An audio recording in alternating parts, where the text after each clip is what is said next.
Hi అండి. అమ్మవారి దీక్ష విరమణ కార్యక్రమం ఈ రోజు నుంచి స్టార్ట్ అయినాయండి. ఇరుముళ్ళు చూడండి, భవానీలు ఎంతమంది ఉన్నారు అసలు. బెజవాడ మొత్తం ఎరుపెక్కిపోతుందండి అమ్మవారి మాలలతో. చూడండి, అమ్మవారేంటి స్వాములేంటి బాగా ఉన్నారండి ఈ సంవత్సరం. మొన్న నవరాత్రులు కూడా ఖాళీ లేదు అసలు, గుడి అలా వచ్చారనమాట. ఈ రోజు నుండి ఒక 5 రోజుల వరకు చండీ హోమం ఉంటుందండి. అమ్మవారికి గిరి ప్రదక్షిణ చేసి అమ్మవారికి ఇడుములు సమర్పిస్తారు.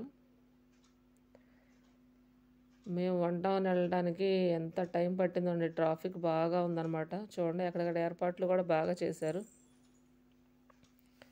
ఎవరు ఇబ్బంది పడకుండా చక్కగా జనాలు ఒకే దగ్గర ఉండకుండా కొంచెం దూరం అలాగా ఉండేటట్టు క్యూ లైన్లు కూడా బాగా ఏర్పాట్లు చేశారనమాట.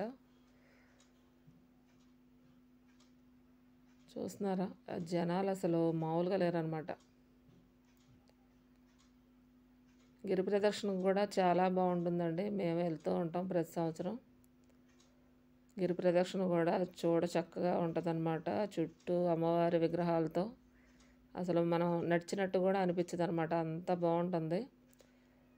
ఒకసారి వెళ్ళిన వాళ్ళకి మళ్ళీ మళ్ళీ వెళ్ళాలనిపిస్తుంది అనమాట, అలా ఉంటుంది అమ్మవారి గిరి ప్రదక్షిణ అంటే.